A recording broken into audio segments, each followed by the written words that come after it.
Hey everyone. So before I get started, I just really want to let you guys know that I understand that we're all standing on the shoulders of giants here, and we're in no way the last and most, I don't know, the best and greatest understanding of this stuff. This stuff is going to keep evolving and keep growing, and we're just only going to get better in our understanding. So I don't want you guys to think that, like, I know this is going to get updated at some point and it's all going to get overturned and we're going to have a completely new way of seeing this stuff. But just acknowledge where we are today. Like, definitely, like, without Carl Jung, we couldn't have connected all this stuff to the cognitive functions, the dimensions that he clearly defined and outlined. And then again, also Dave and Chan, like, they just did so much groundwork on the theory side of things, on and it wasn't even their intention, I guess, to develop a system and a theory. But yeah, just like even typing people and giving me access, a lot, like, access to these people and this community where I can interview all you guys, like, thanks to the community too for agreeing to be interviewed, so that, like, like, most of you guys are typed correctly, and it's great that, we're not all running around in delusion land, and I can actually talk to people who have these real functions and actually learn what the functions are directly from you. And I mean, I guess at the beginning, like, I saw that mostly from Megan Lavoda. So also thanks to Megan Lavoda, where, like, I just saw whenever she was talking about type, she was talking as if she had a backlog of references. Like, oh, I see this from the SE users, I see this from the FE users. And she's like referencing real people. And it's like, okay, well, I want to be able to do that too. And so just this whole catalog of people who are typed, and I can access their cognition and ask them questions about themselves and already have this sort of framework developed. So, I mean, all this stuff was just very useful. And I know I stopped the interviews, but I keep talking to people behind the scenes. There's much more social aspects now that I don't really need to put on a show to get to talk to people as much anymore. But yeah, so just thanks to Dave and Chan for all the work you guys did, and to everyone else in the community that agreed to just yeah, push this forward. Okay, so I'm going to start the video with all of that DE stuff out of the way. Okay. Okay, so here we're going to talk about cognitive justification. All right, and what we're hopefully going to do here is link the two aspects we were talking about before, the approaches and the orientations, see how they combine. And in order to do that, we kind of need to go into the shadow, like the savior, the demon, the all that kind of stuff, the Jungian shadow. And then we're also going to sort of try to link it to neurology and neural chemistry. So, and all of this boils down to this justification idea of what our cognition is trying to justify. Okay, so first we're going to be talking about neural pathways. So we're going to briefly touch on it. I'm not a neuroscientist. I know this stuff very, what do you call it? Surface level. But so we're going to talk really briefly about what synaptic plasticity is, what synaptic pruning is. And then we're going to go into what the cognitive needs are, how they grow out of the orientation, what pathway activation is, and what pathway justification is.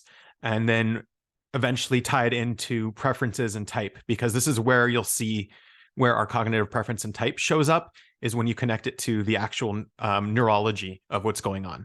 So hopefully we'll be able to tie all that together. Good luck to me. Let's give it a shot. Okay, so first of all, synaptic plasticity. So it's the ability of neurons to change their structure, right? And that's really important for us to grow our pathways, to learn. For any kind of cognition, we kind of have to understand what the neurons are doing.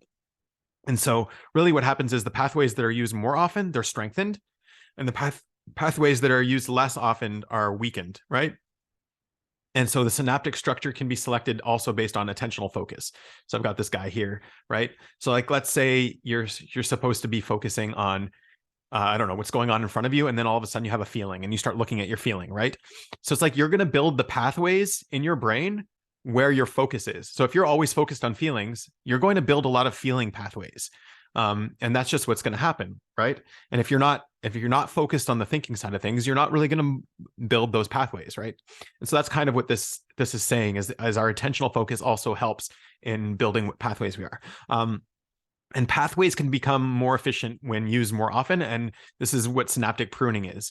So synaptic pruning, from what I've seen, like most of our synaptic pruning happens in our adolescence, just because like that's when we're going to start honing in and becoming efficient at whatever we're doing.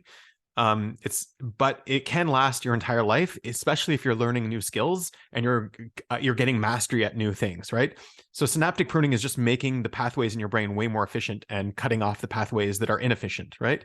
And this is where you get the existing pathways in your brain. They reflect the actual use, what you're actually using, right?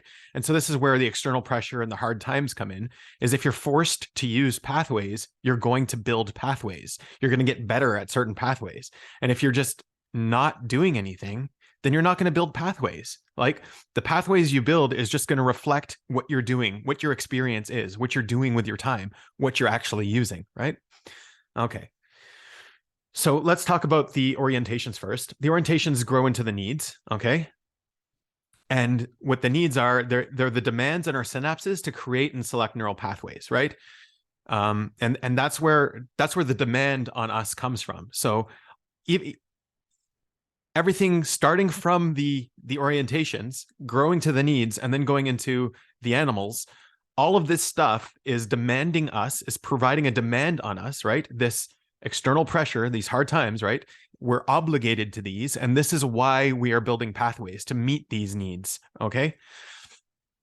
Now to meet the need of variance today is pretty simple. You just open your phone and you've got all of the variance you want, right?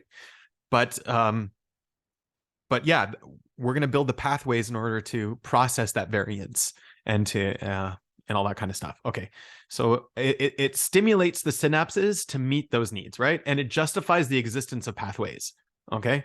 And so you'll see that a lot in I don't know, just the cognition when you're talking to people. You'll see that, okay, how are you justifying this pathway? How are you justifying that you're behaving this way or whatever you're doing? And a lot of the time they'll just point to a need. The need is what justifies the pathway.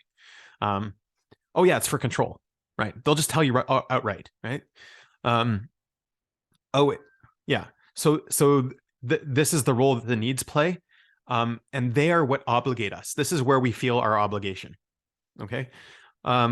Cognitive capabilities, right? They build up into are built out of the approaches. So thinking is a capability, sensing, all of this stuff are capabilities, and the approaches sort of build up to that. And then you get into the ST, NT, the social temperaments, right? So all of these things, they're responsible for processing different types of information, okay? Now, this information in and of itself needs processing, regardless of a need, right? It doesn't need to connect to a need in order for it to require processing. Like you have negative emotions or positive emotions, you can process those. You don't need to connect them to a need to process them, right? It helps. It helps when you do that. It's how processes are configured to meet different needs. Okay, so yeah, the capabilities are trying to meet needs. They're trying to orient themselves, and they justify the way the pathways are configured. Right. So here, the existence of the pathways. You need a pathway. You need to fill this need. That will justify the existence of the pathway. And here, how is the pathway being built? The way it's configured is being justified here. So you could configure a pathway based on feeling or based on thinking or based on intuition, right? All of these are the way that you're configuring those pathways. So that's why you get into this. That's where you get into the obligated versus the polarized, the savior versus demon from objective personality. Some needs are prioritized over others, right? So depending on the individual, depending on your cognitive orientation, you're going to prioritize different needs. And those needs are going to be like a call to action for your capabilities to step up and meet those needs. And some capabilities are utilized more than others, depending on the individual's cognitive tendencies, right? So you have an orientation and a tendency, and those two things come together to create your dominant function, right? So So for me, for example, I'm a thinker. My dominant function is thinking, right? So that's my main tendency. And so I'm going to try to solve all of my needs with thinking. That's just what I'm going to try to do, right? And obviously that's not going to work, but that's my tendency, right? And so really what you have to learn is you have to use other functions to solve other needs, right? And the same thing, if like my primary need is significance and I'm doing all of my anyone, I guess, if so anyone's primary need, they're trying to use all of their functions to meet that need, then that's not like, that's where I guess for me double observing comes in, because those are trying to help me meet that need. But that's not going to be sustainable in the long run, because there are other needs that you're ignoring, right? Just because you don't feel the pull, you're not obligated to them.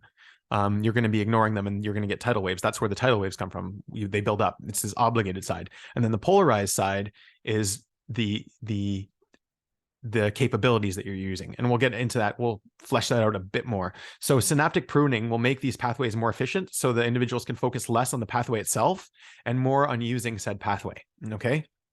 And that's really important, because this is like one of the biggest breakthroughs that started this whole thing, is seeing, wait a minute, I'm not actually trying to process how to think. I'm just using my thinking. Whereas on the feeling side, I'm trying to process how to feel. Like I'm trying to build the pathway. I'm not using my feelings, right? And feelers will actually use their feelings. You see, and it's actually a very powerful thing. So yeah, that was one of the biggest breakthroughs. So yeah, where are you focusing? And we'll talk about that here a little bit. So learning versus mastery. Okay. So when you're learning, you're process focused. You're focused on the pruning side on, okay, how do I hold the gun, right? Where do I put my finger? How do I put my arms? How do I hold my body, right? And you see someone's trying to teach them the process, right?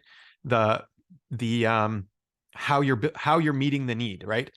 They're not talking about, okay, why do you even need to use the gun? We're not talking about why. We're not talking about any of that. We're talking about how do you use the gun, right? The why comes later. Process failures. So you'll run into failures. Oh, you didn't hold it right. You all that kind of stuff. You're trying to process, like on your bike, you fall off the bike, right? All of those failures. And so what you're focused on is the capability. Am I doing it right? Am I right? That's what you start focusing on when you're trying to build up a skill, is, am I doing it right? What's the right way to do it? What's the wrong way to do it? This is very thinking oriented, but what happens is, if you fail and you don't have the need pushing you through, you might just give up. You'll be like, I don't want to do this. I'm failing, right? Whereas if you're obligated to the need, that will push you through. That will make you try to meet that need, right? And that's the difference between what objective personality calls a savior versus the demon, which you're obligated to. The obligation is what gets you through it. Whereas the feeling, for me, I don't feel the obligation to get anywhere with the feeling, right? And so I'm not going to push myself to go through the feeling, because I don't have a need for it. No need is forcing me to create that pathway, right? I don't have an objective with it. And so you end up with polarized, black and white, all or nothing. You end up with this polarized capability. It's either perfect or it's not at all, right? And that's where the low level of control comes in, because there's nuances that you have to navigate through. In order to use any capability, you have to be able to navigate these nuances. And that's really where you run into like this all or nothing mentality. It's on the capability side of things. Whereas the mastery side, it's keeping your eye on the ball. You have a target, you have an objective. So why am I learning to use this gun? Well, because I want to shoot it. I want to defend myself. I want to hit this target, right? But you can't hit the target without building up the capability to do so.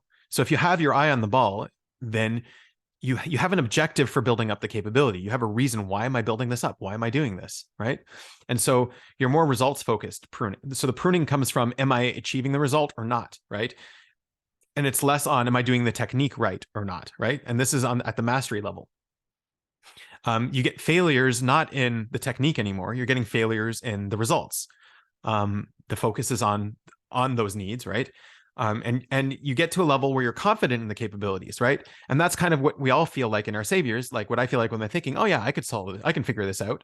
But I'm focused on, I'm confident in the thinking side, and I'm focused on the need. I don't need to say, okay, do I have the thinking? Do I know how to think? No, I know how to think. Obviously, I can just go and figure out what I need to figure out, right? You have this level of automatic control, this level of mastery and use, and you're obligated to the need. You're looking more and focused more on the need. And you have a very nuanced level of capabilities, what we were talking about before. Okay. So there's a need and a capability alignment that happens. And this is where you create the cognitive functions, right? When you align a capability with a need. So we're looking at gamma today. This is the third video. We already looked at alpha, beta. So the capabilities will orient themselves to meet the need, right? So here's the needs. The capabilities are going to try to orient themselves. So let's say, for example, the major obligation we have is this certification. And we're going to be using thinking to meet that. So that becomes extroverted thinking, right? And so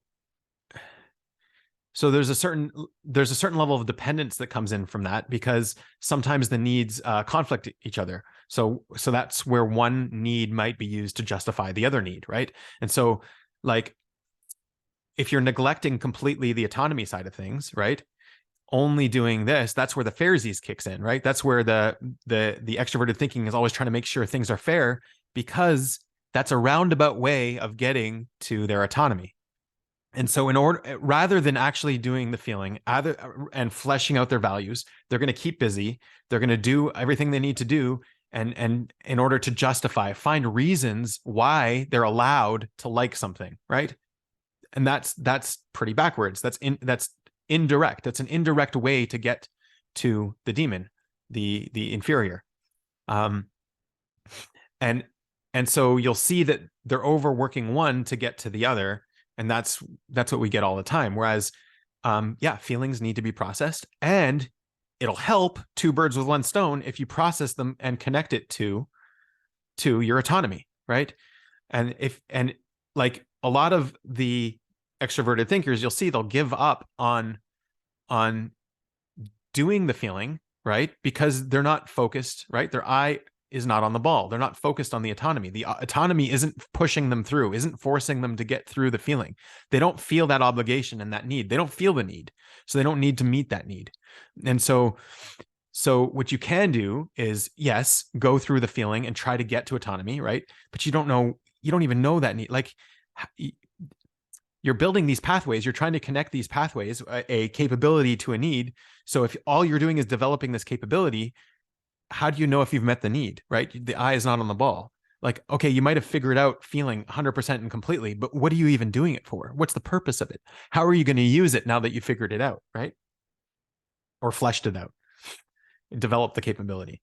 So yeah, one may be used to justify the other. We tend to apply pre-existing capabilities rather than develop new ones, right? That's what I was saying is, okay, I'm just going to overwork the capability I have rather than developing a new capability. Like if I know how to, if I know how to walk to school, then why would I ever learn to drive, right? Unless there was some kind of advantage, right? So I don't know, it's a bad analogy, but and capabilities are also required to process information buildup, right? So I was saying that anyways, is like, okay, you're going to have a buildup of some kind of information that you need to process regardless. So you're going to need to process it regardless, right? So capabilities aren't only there to serve the needs, they also have to process information. Okay, so I realized the handedness is spelled wrong here. So I took this from the doc I was working on, and it's just sort of like a way to, I don't know, put this dichotomy, add as many words and concepts as I can to this dichotomy. And the one that really stood out was this obligated versus neglected. So, but that's where I was seeing this is connected to the needs, right? Whereas the nuanced versus polarized is connected to the capabilities. It's connected to how we meet those needs. And yeah, you'll see all of these words are going to come into this handedness. All of these concepts are working together. Yeah. So And then the other one that I wanted to talk about is, I was seeing this for a while, but now that it's finally connected to neurology, we can see how this works, is there's lower plasticity. And what lower plasticity means is it's slower. It doesn't change. It's harder to prune. Your mind creates a pathway and then it gets stuck in that pathway. It's hard to get rid of, but it's there, right?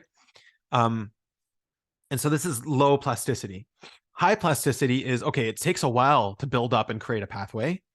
And it's really easy to overwrite that pathway. And this is kind of what OP was tracking with their masculine feminine things, is this level of plasticity. And so that translates also to the brain. And then, yeah, just in summary, the cognitive needs, the orientations, they justify the existence of the pathway that meets those needs. And the capabilities, they justify the method by which the pathways are configured. Okay.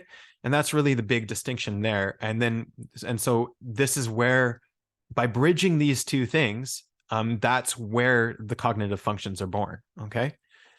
So yeah, this was part 3. I hope you got something out of it. This was really where things sort of started advancing for me. This is like the beginning of actually starting to get somewhere with bridging reality with the patterns that we're seeing. So yeah, it might seem simple, but don't take it lightly. Anyways, thanks a lot for watching, and definitely have a good one, everybody. And yeah, good luck.